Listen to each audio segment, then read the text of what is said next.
स्वागत है आप सभी का आपके अपने चैनल ज्योतिष जीवन और कर्मपथ में। आज हम कुंडली में शिक्षा से संबंधित भावों की चर्चा करेंगे। वर्तमान युग में शिक्षा के महत्व से आप सभी परिचित हैं। शिक्षा के बिना जीवन अधूरा है। चाहे वो पारिवारिक उत्तरदायित्व का वहन करना हो, सरकारी नौकरी हो, उद्योगों या व्यवसाय में सफलता के लिए शिक्षित होना बहुत ही ज़रूरी है। कुंडली के किन किन भावों का शिक्षा से संबंधित क्या योगदान है, आज हम इसकी सिलसिलेवार रूप से चर्चा करेंगे। शिक्षा के लिए द्वितीय भाव, चतुर्थ भाव, पंचम भाव, नवम भाव और एकादश भाव के साथ कारक बुध और गुरु का भी भली भांति अध्ययन करना चाहिए। द्वितीय भाव वाणी का भाव है। बच्चा जब बोलना सीखता है तो उसे नर्सरी क्लास में भेजा जाता है, वहाँ उसे बोलना व लिखना सिखाया जाता है। तृतीय भाव लेखन का भाव है। तृतीय भाव से चौथी और पांचवी क्लास तक की शिक्षा देखी जाती है। तृतीय भाव बचपन के संगी साथी और मित्रों का भी भाव है। मित्रों के साथ चरित्र निर्माण, सामाजिक व्यवस्था, प्रतिष्ठा व नियम की जानकारी भी इसी भाव से देखी जाती है। चतुर्थ भाव सुख का भाव है, परिवार का भाव है।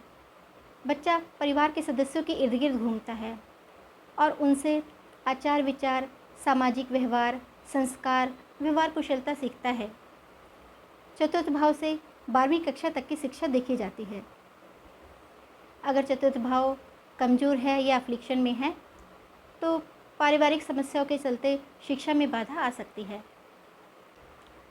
पंचम भाव तक आते आते अर्थात 12वीं कक्षा की पढ़ाई पूरी करने के बाद जातक इस योग हो जाता है कि वह अपने भविष्य का विचार करके उन्नतिशील जीवन के लिए योजना बना सके। उसे जीवन में क्या करना है, क्या बनना है, डॉक्टर बनना है, इंजीनियर बनना है, सीए बनना है, क्या बनना है, इस पर वो विचार कर सके। ग्रेजुएशन तक की शिक्षा पंचम भाव से देखी जाती है। उच्च शिक्षा नवम भाव से देखी जाती है, लेकिन उच्च शिक्षा तक आने के लिए षष्ठम भाव, सप्तम भाव और अष्टम भाव की बाधाओं को पार करना पड़ता है। षष्ठम भाव अर्थ का भाव है।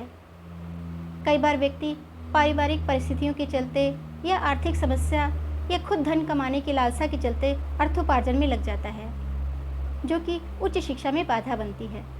सप्तम भाव काम त्रिकोण का भाव है। व्यक्ति प्रेम में पड़कर जल्दी विवाह कर लेता है, जो कि उसकी शिक्षा में, उच्च शिक्षा में बाधा बनती है। अष्टम भाव वैवाहिक सुख का आनंद के लिए है। लगन और सप्तम के मिलने से अष्टम भाव वैवाहिक सुख का आनंद देते हैं। अष्टम भाव आकस्मिक घटनाओं और दुर्घटनाओं का भी भाव है। कई बार दुर्घटना या आकस्मिक कोई घटना के चलते भी पढ़ाई में बाधा आ जाती है। अगर व्यक्ति छठे भाव, सप्तम भाव और अष्टम भाव की बाधा को पार कर लेता है तो वो नवें भाव यानी उच्च शिक्षा के भाव की ओर आता है और व्यक्ति अपनी बुद्धिमत्ता से भाग्य उन्नति की राह में चल पड़ता है। नवम भाव से पोस्ट ग्रेजुएशन तक की शिक्षा देखी जाती है। दशम भाव कर्म का भाव है। मनुष्य जब जन्म लेता है तो उसे कर्म करना पड़ता है। कोई भी मनुष्य बिना कर्म किए नहीं रह सकता। जब मनुष्य एक बार कर्म कर लेता है तो उसका फल देने का काम ईश्वर के अधीन आ जाता है। मनुष्य के कर्म क्षेत्र में ईश्वर कोई हस्तक्षेप नहीं करता है।